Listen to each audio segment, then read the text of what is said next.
Venezuela de Trump a Trump, pasando por Biden, el libro de Edgar Otálvora.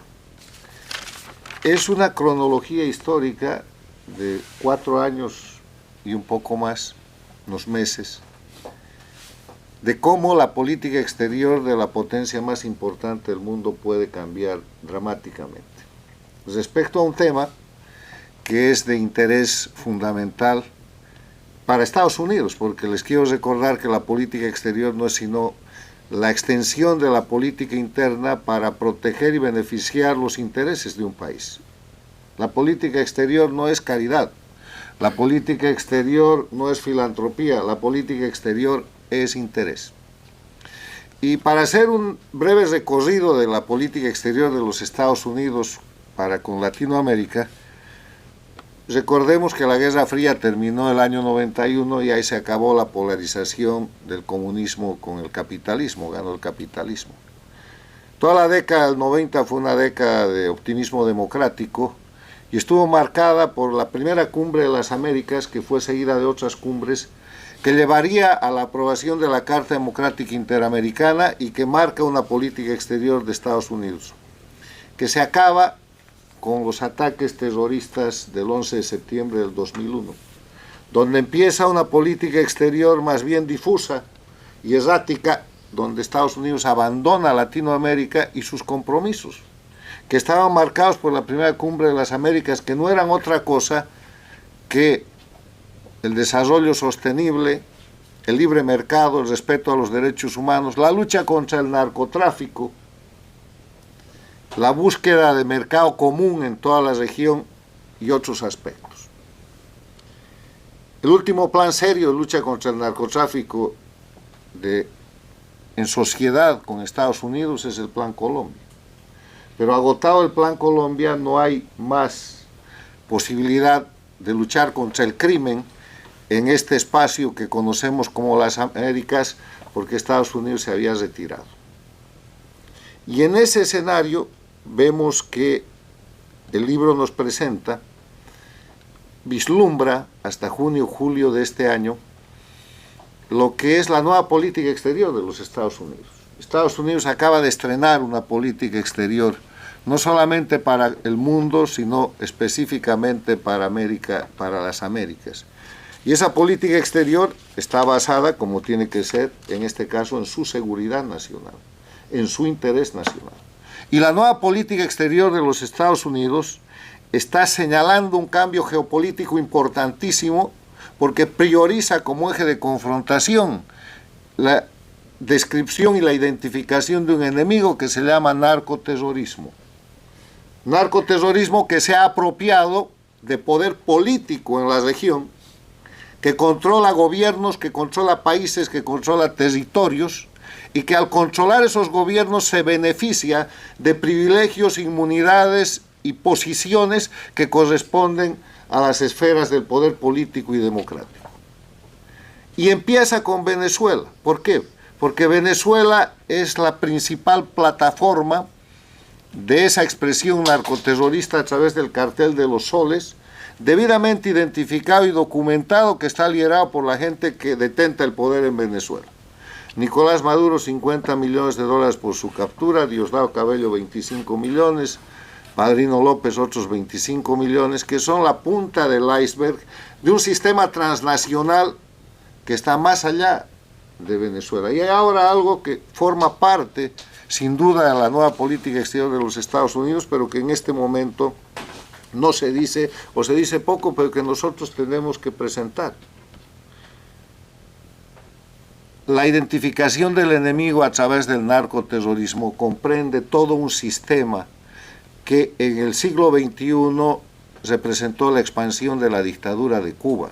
El primer narcoestado de las Américas, cuando Fidel Castro hizo acuerdo con el narcotraficante colombiano Escobar Gaviria y el narcotraficante boliviano Suárez Gómez, que terminó con el fusilamiento del general Ochoa, del coronel Laguardia, pero que no hizo desaparecer la condición de ese narcoestado.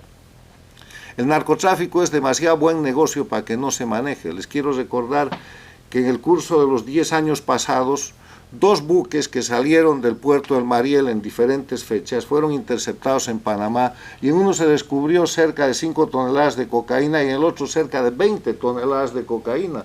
¿Desde cuándo Cuba produce cocaína para tener un depósito que mande esa cantidad de dinero desde el puerto del Mariel? Cuba es el jefe de esta operación. Y lo saben los estrategas americanos, lo saben los políticos latinoamericanos, lo sabe todo el mundo.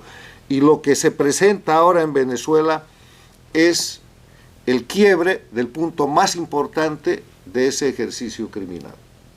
Lo que estamos viendo en el Caribe, con las fuerzas de Estados Unidos y las fuerzas europeas, lo que estamos viendo en lo que es técnicamente un ultimátum del sistema de las democracias de las Américas al crimen organizado representado por Nicolás Maduro, es el principio de un cambio geopolítico que ha decidido no coexistir con el crimen ni con el terrorismo porque les resulta muy grave. El crimen y el terrorismo se habían expandido al punto de afectar la seguridad interna de Estados Unidos después de destrozar la seguridad interna de todos los países de América Latina, empezando por México y terminando en la Argentina. Y este cambio de política exterior de los Estados Unidos está forzando a los gobiernos democráticos a asumir acciones internas para luchar también contra el narcoterrorismo. Chile ha vuelto a ser altamente eficiente en la lucha contra el contra el Tren de Aragua. Inclusive están descubriendo los autores intelectuales del asesinato del teniente venezolano que fue matado allá y que llega a la dictadura venezolana. México ha entregado en 2 grupos narcotraficantes que nunca quería entregar, y han entendido que la defensa de la soberanía mexicana con la que se llena la boca la señora Sheinbaum consiste en aplicar sus leyes para proteger el Estado de Derecho y para proteger el respeto a la ley y perseguir los criminales en su territorio, porque después de la identificación que ha hecho Estados Unidos de varios carteles mexicanos como grupos narcoterroristas, si no lo hace México, lo hará otro país en protección de su interés. La política exterior de los Estados Unidos está enseñando que si los países de América Latina no reaccionan contra el crimen y controlan la aplicación de la ley, hay alguien que lo puede hacer. Y en eso consiste la demostración que estamos viendo ahora en vía de ultimátum en el territorio del Caribe respecto al grupo criminal que detenta el poder en Venezuela. El valor del libro de Edgar Otálvora es increíble porque nos muestra cronológica y ordenadamente cómo hemos llegado donde estamos. Y como diría otro venezolano notable, el futuro tiene su historia. El futuro que estamos viviendo, nuestro amigo Salas Romer, el futuro que estamos viviendo está fundado en la serie de cambios, de errores y de aciertos que se describen en este libro. Para terminar, simplemente un aditamento más. Esta es la política exterior de los Estados Unidos, que ya es parte de la política exterior de la Argentina, del Perú, del Ecuador, de Panamá, de Costa Rica, de República Dominicana, del Paraguay, y sigue creciendo, de El Salvador. O sea, esto va a ser una política de las Américas. Pero lo que nos gustaría saber es, además del gran liderazgo de María Corina Machado, cuál es la posición o la propuesta que se va a escuchar de Venezuela. Porque los latinoamericanos, no solo los venezolanos, tenemos el gran defecto de que en general no tenemos propuesta. Cuando la tenemos son varias, y ahí hay diferentes canales de vocería que debilitan la posibilidad de una interlocución importante con los Estados Unidos, y finalmente nadie las conoce. Y entonces terminamos extendiendo la mano para que la principal democracia del mundo, a la que siempre estamos dispuestos a ofender con el título de imperialismo, nos auxilie, y que después de que nos ha auxiliado empiecen las quejas. Ojalá esto no sea una repetición de esa parte de la historia que está también referida en el libro.